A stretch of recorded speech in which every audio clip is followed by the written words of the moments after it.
北アルプス、本州の中央部に位置する飛騨山脈の通称である。3000メートル級の高峰が連なり、槍ヶ岳や穂高岳をはじめ、登山者が一度は頂を夢見る名峰がひしめき合っている。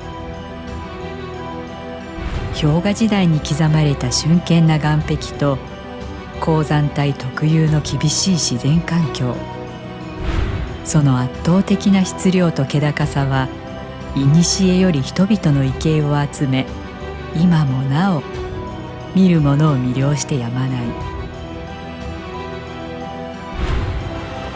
その山脈の登録を縫うように走る鉄路がある。大糸線がたどる筑二街道。それは3000メートル級の峰々を側壁とする巨大な回廊である。そこにそびえ立つのは、地球の鼓動が隆起させた峻健なる白銀の壁、北アルプス。白銀の壁が織りなす雄大な山々の姿を、これからゆっくりとたどってゆく。物語の始まりを告げるのは、仰ぎ見る峰々の威厳、眺望と山陽、各地点と展望地、そして大糸線の車窓から、刻一刻と姿を変える北アルプスの主稜線を、その眼底に深く刻む。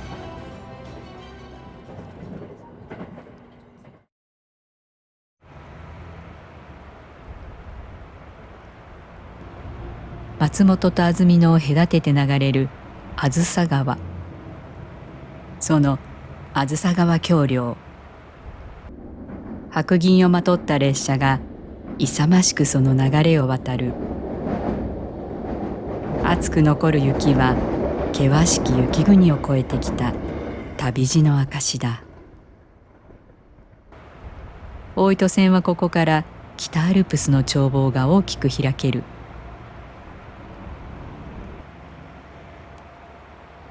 左手には大滝山、その右へ視線を移せば、常念岳と横通し岳が姿を現す。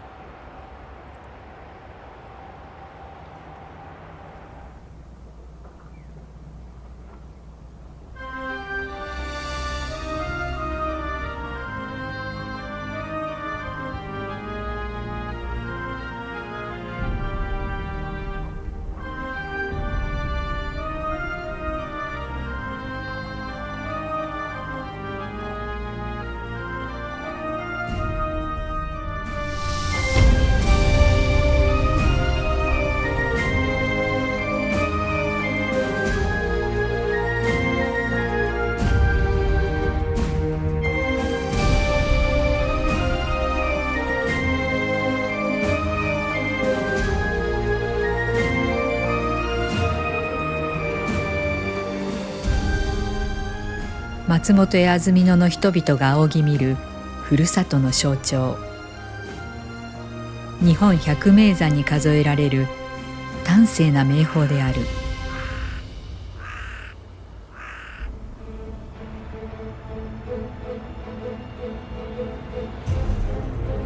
次は豊島から見てみよう。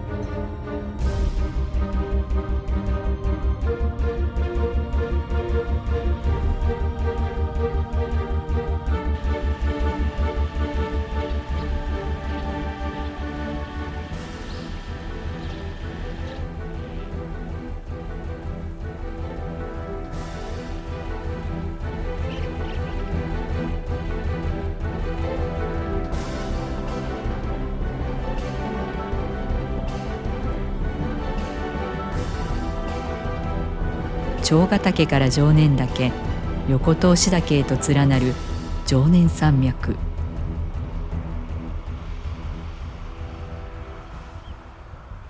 そのさらに右には関節の燕岳が白く輝く。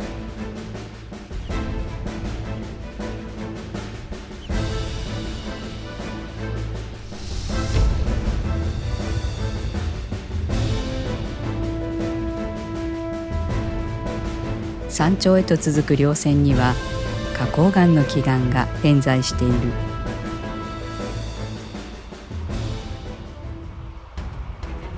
そしてその右に凛と立つのが有明山である。安曇野の象徴は常念岳とされるが、有明山を抜きにしてこの地の風景を語ることはできない。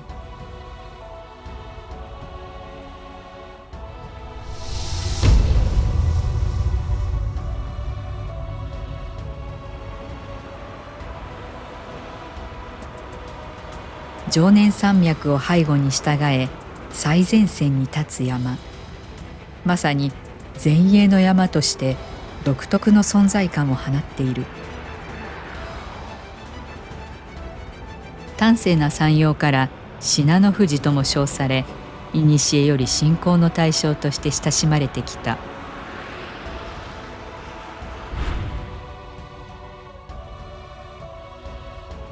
山岳模型でその工程を俯瞰する。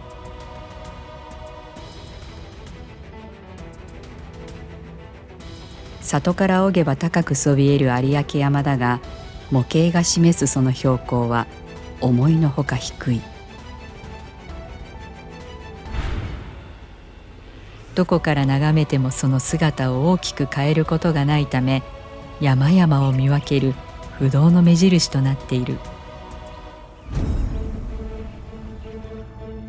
この後は穂高付近から見ていく。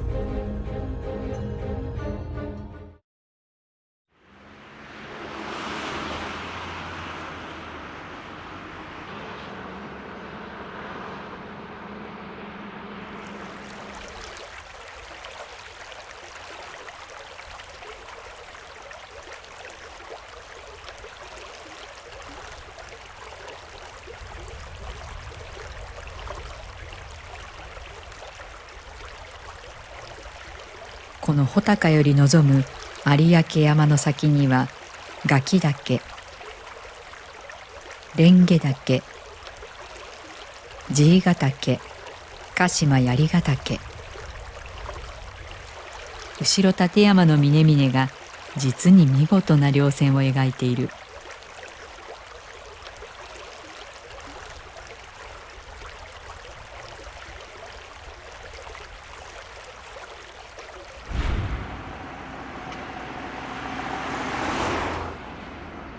国道からの景観では、筑二街道の豊品から穂高にかけ、爺ヶ岳と鹿島槍ヶ岳を正面に捉える。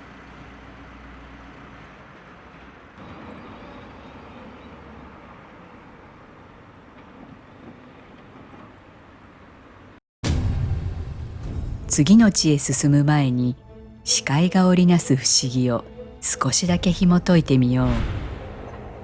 有明山を不動の軸として里を巡れば、山々の位置関係にふと迷う瞬間があるかもしれない。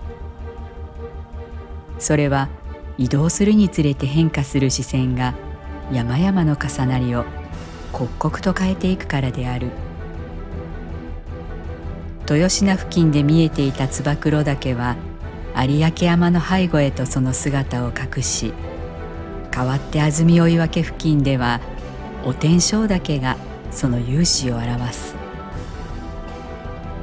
この視点の移ろいがもたらす景観の妙を知れば、北アルプスが秘めた深遠な奥行きがより深く見えてくるはずだ。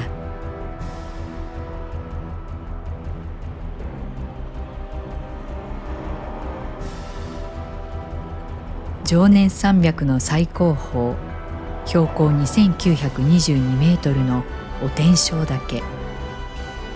しかし麓の安曇野から眺めると、山脈の中で奥まった位置にあるため、大糸線沿線からは比較的目立たぬ存在と言えよう。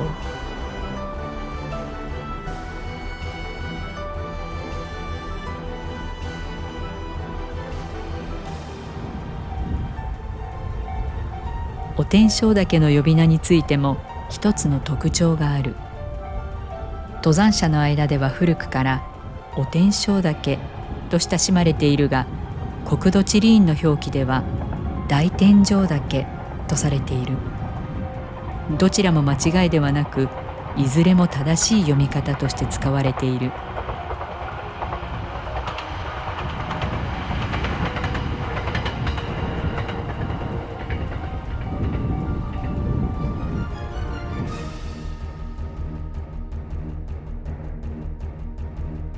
次は信濃松川周辺から見てみよう。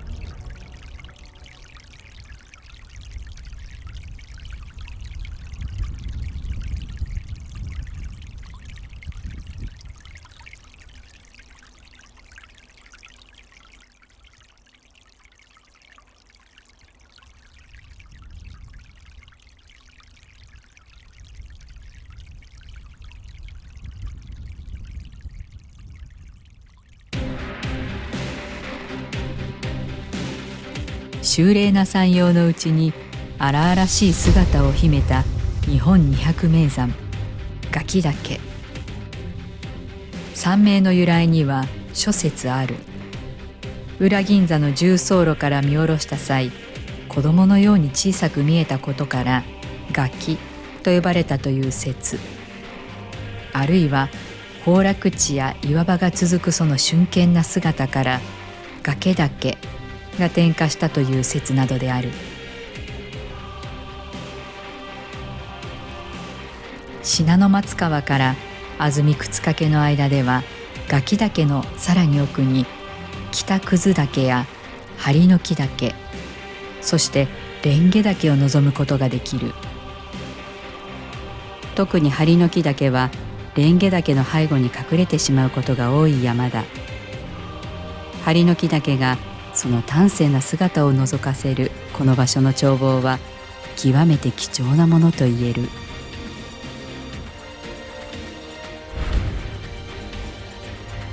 高瀬川を渡った池田町からの景色である。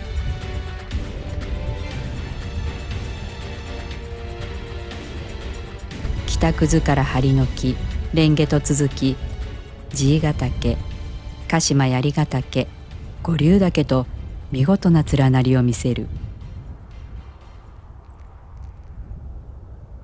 後ろ立山を代表する三座が特に精悍に見える場所。この周辺から望む姿が最も美しいと言っても過言ではない。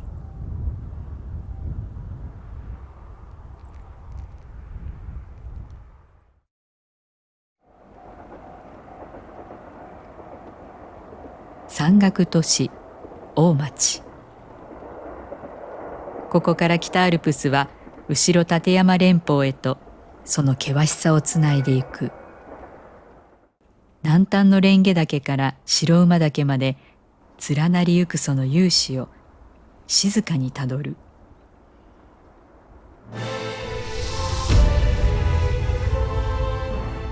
後ろ立山連峰の南端に座す重厚なる白銀の山塊。どっしりと裾野を広げ、冬の寒風を受け止めるその山容には大いなる風格が漂う。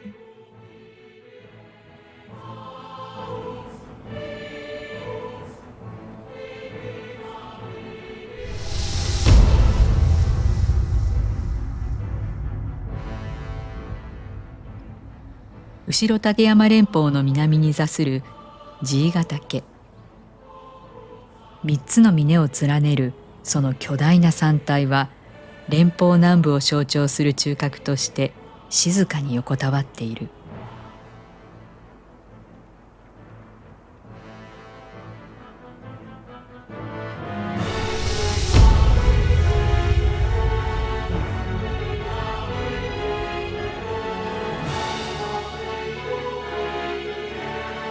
後ろ立山連峰の名手とされるこの山、二つの頂を結ぶ端正な稜線には静かな気品が漂う。その美しさは時を超えてなお訪れる者を引きつけてやまない。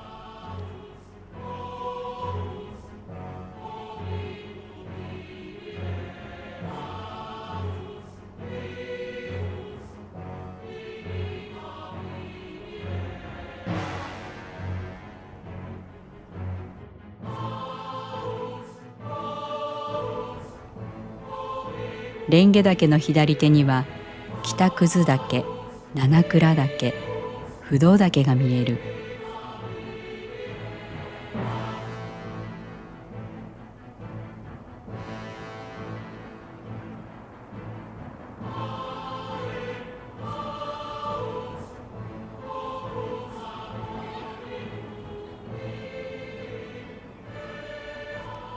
ここから望む餓鬼岳には餓鬼のコブがくっきりと浮かび上がる。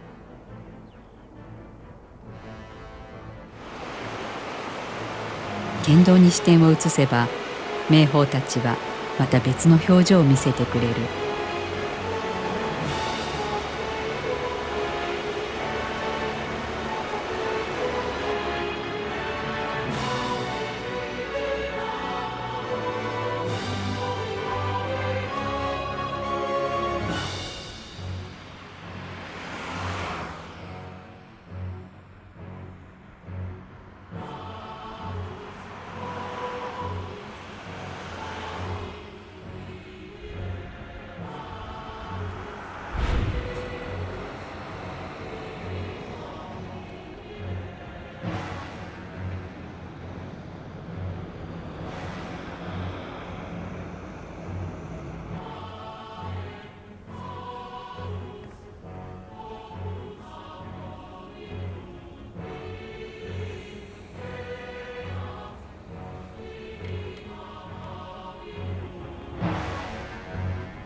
武田菱を浮かべるその山陽は張り詰めた稜線に力強く引き締まった風格を宿している。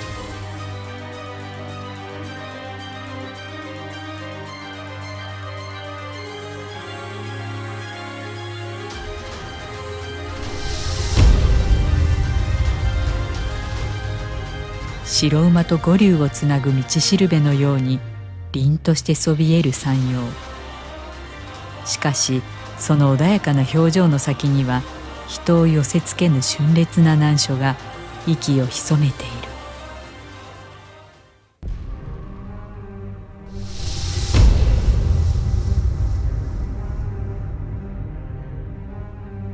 日本三大キレットの一つ帰らずの剣。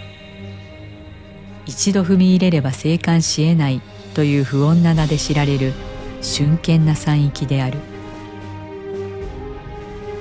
唐松岳と天狗の頭の間に横たわるその岩壁は今もなお一切の過失を許さぬ張り詰めた空気をまとっている。特にこの一方と二方北方の間は一歩の狂いも許されない最も険しき難所として今も学人を拒み続けている。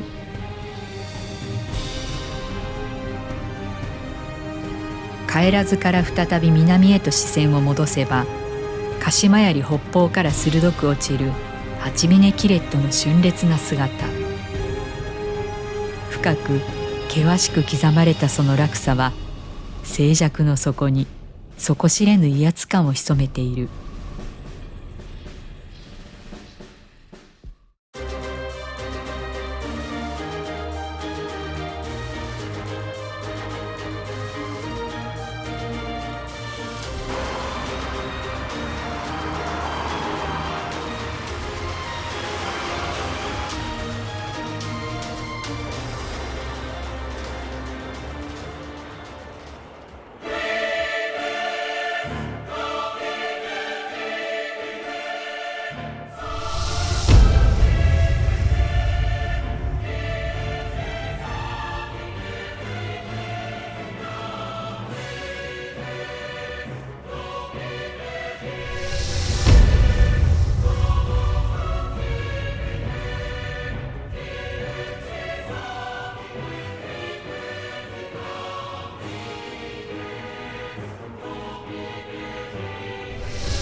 白馬岳、杓子岳、そして白馬槍ヶ岳。これら三山を総称して白馬三山と呼ぶ。後ろ立山連峰の北部に輝く白銀の殿堂として知られる存在である。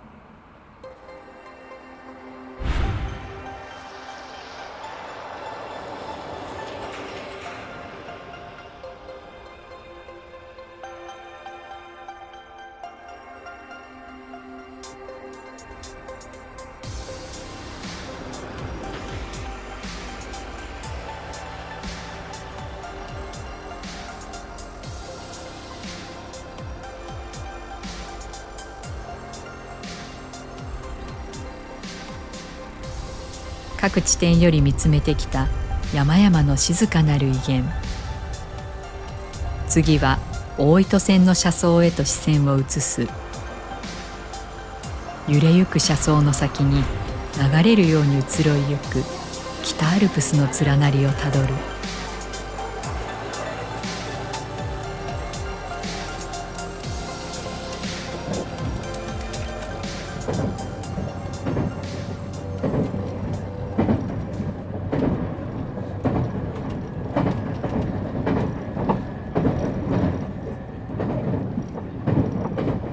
松本駅を後にした大糸線はまず北アルプスを正面に捉え垂直に挑むように進んでゆく。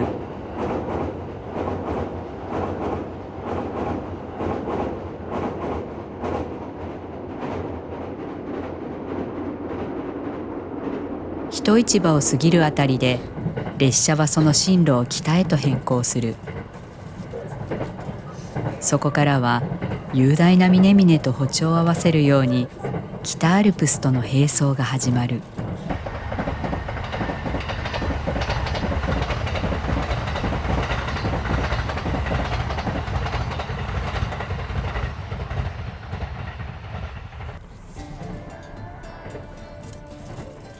常念岳、横通し岳から視線を移すと有明山と燕岳が見える。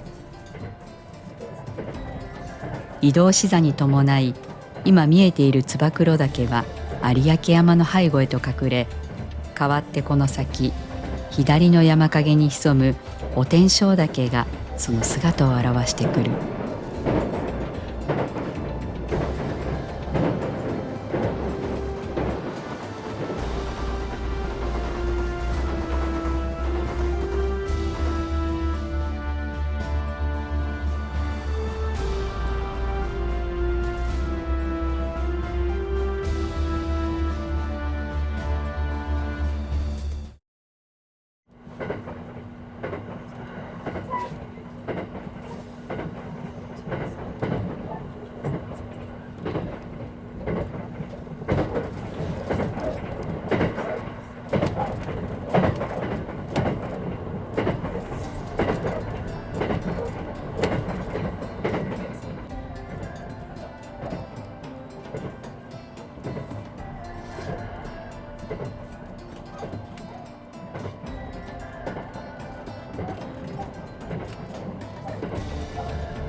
里山の稜線の向こうに七倉岳の姿を捉えることができる。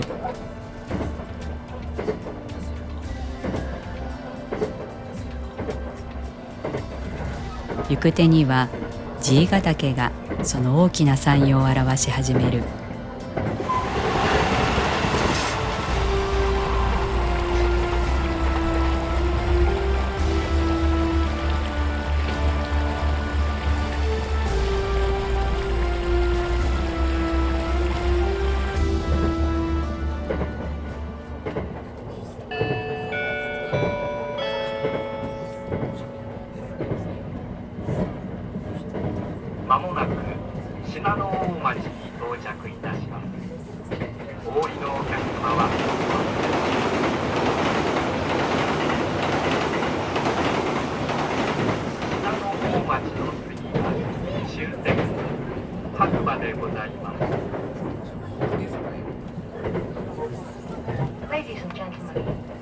soon make a brief stop at Shinano Omachi.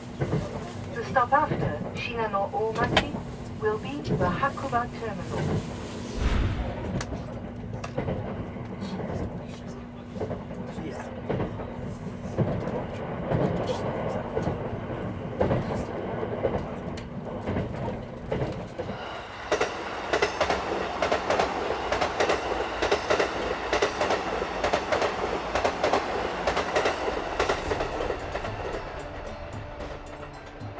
信濃町を過ぎると列車は西名山湖のほとりを行く。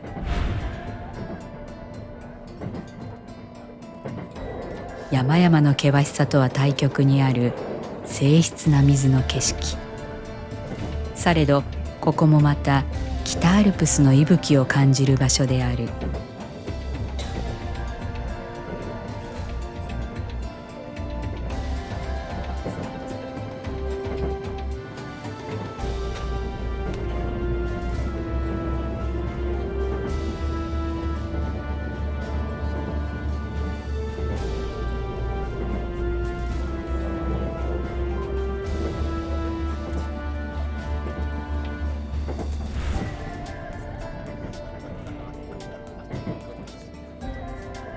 厳冬期の中綱湖はその姿のほとんどが深い雪に覆われている。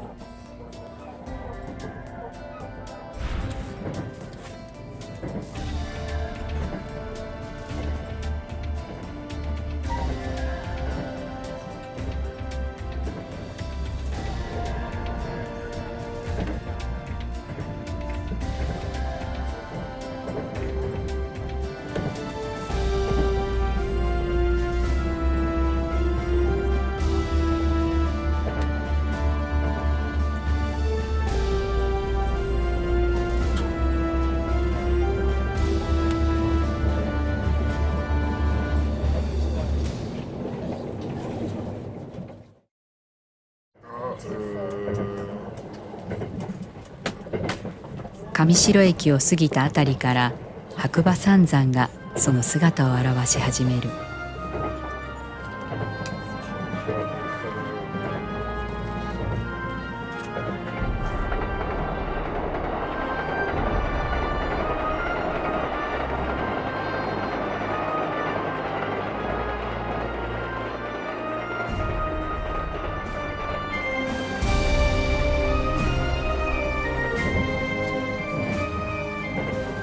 まもなく終点白馬に到着いたします。大糸線南小谷方面にお乗り換えです。お降りのお客様はお忘れ物のないようご支度ください。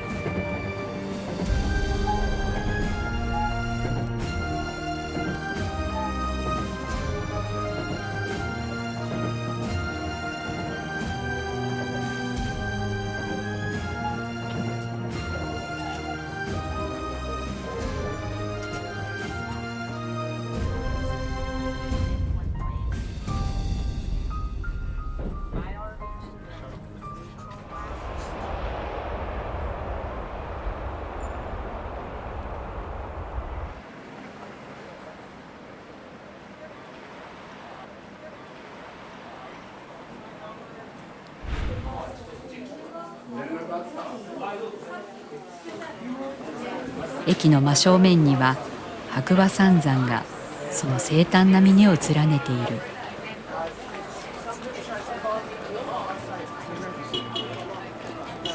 白馬駅から足を伸ばし三山の特等席とも言うべき大出公園を訪ねる。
物語の舞台は白銀の頂から山脈の懐、人々の営みが息づく里へと移る。次は麓の歳時記、峻健なる自然とともに歩んできた歴史と暮らしの風景をたどる。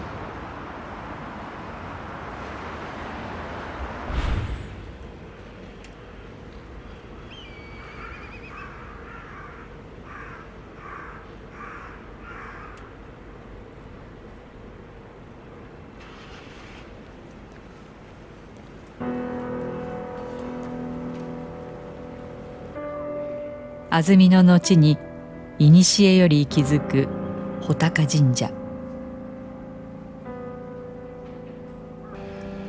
悠久の歴史を刻み、人々の営みとともに歩んできたこの場所は、今もなお地域の歩みを物語る歴史的な舞台である。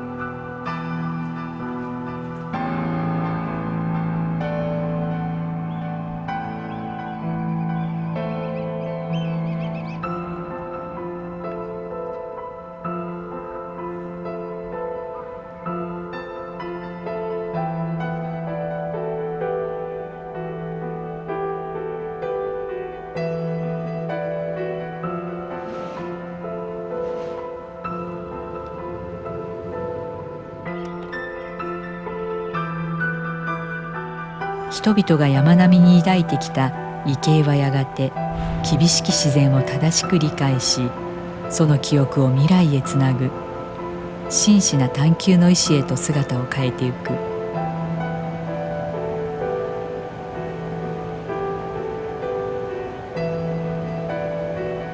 この地には北アルプスとともに歩んだ人々の知恵と情熱の跡があり、その探求の歴史を語り継ぐ場として大町山岳博物館という学びの殿堂がある。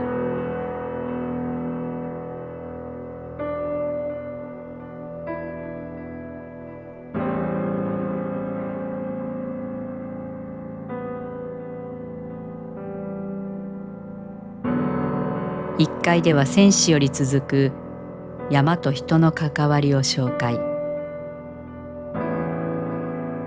北アルプスとともに歩んだ人々の歴史をたどる。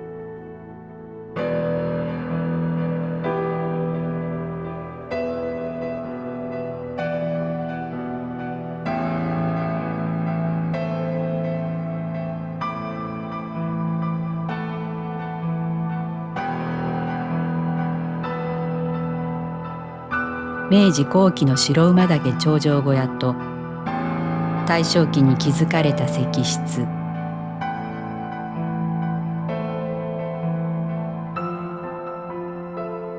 険しき山を開いた足跡がそこに静かに息づく。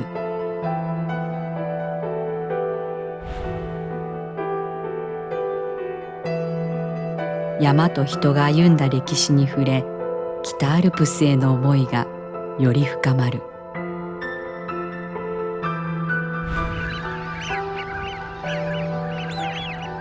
犀川の静かな川面に白鳥たちの清らかな羽ばたきが響き渡る。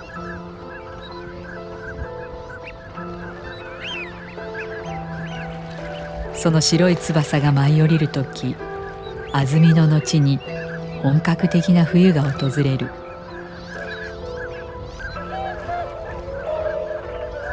今やこの地の冬に欠かせぬ情景となったその渡来の歴史には、始まりの瞬間を克明に記した一つの確かな記録がある。昭和59年12月30日、5羽の白鳥を確認。翌1月、次々と群れが加わり、合計56羽に達した。初めて目にする白き使者に安曇野の町は歓喜に包まれる。シベリアから4000キロ、命の旅路をねぎらう輪が広がった。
白き使者は山々の静寂に舞い降り、北アルプスの冬を白く彩る。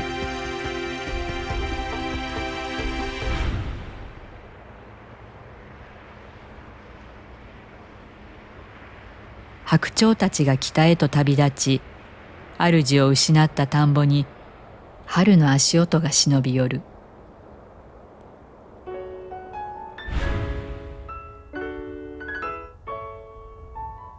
彼らの不在と引き換えに始まるのが安曇野の春の風物詩、あぜ焼きである。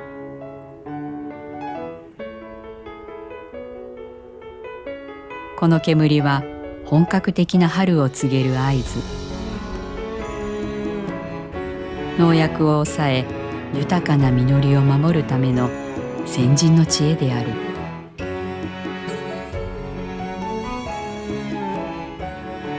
本格的な農作業を前にあぜの枯れ草を焼くその煙は、北アルプスを背景に新たな命の季節が始まったことを静かに告げてゆく。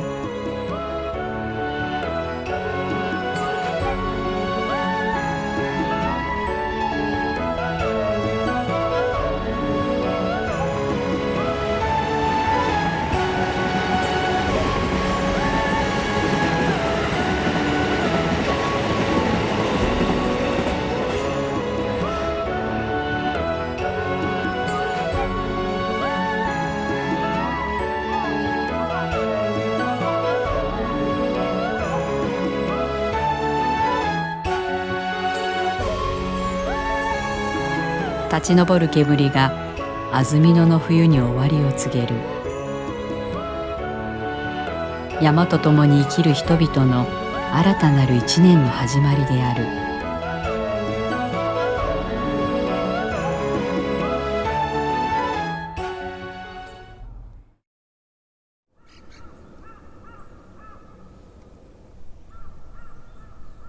里の営みを見届け、思いは再び山嶺へ。最後に北アルプスが織りなす白銀の系譜を見つめてゆく。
空に刻まれた白銀の系譜が今雄大な一本の線としてつながる。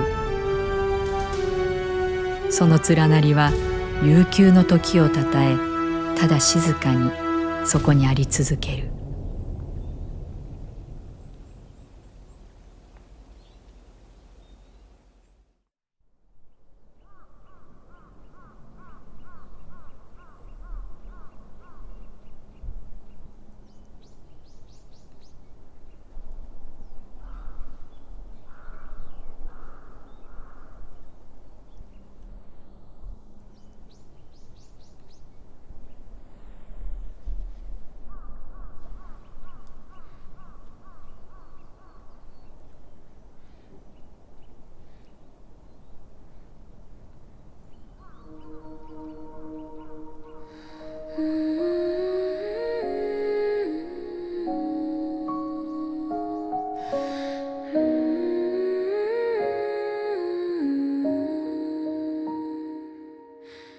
何を笑い何を喜ぶ、白書の渦に身を預けて、一瞬だけの熱に酔えば胸の穴はまた広がる。楽しいことを責めるんじゃない、それだけで埋めないで本当の渇きに気づいてほしい。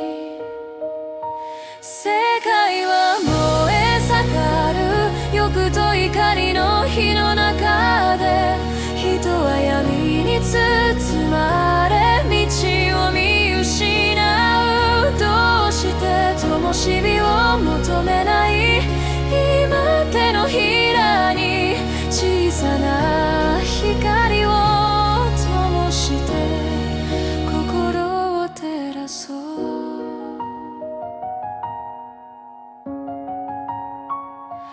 比べてばかり勝ち負けばかり、足りないが声を上げる。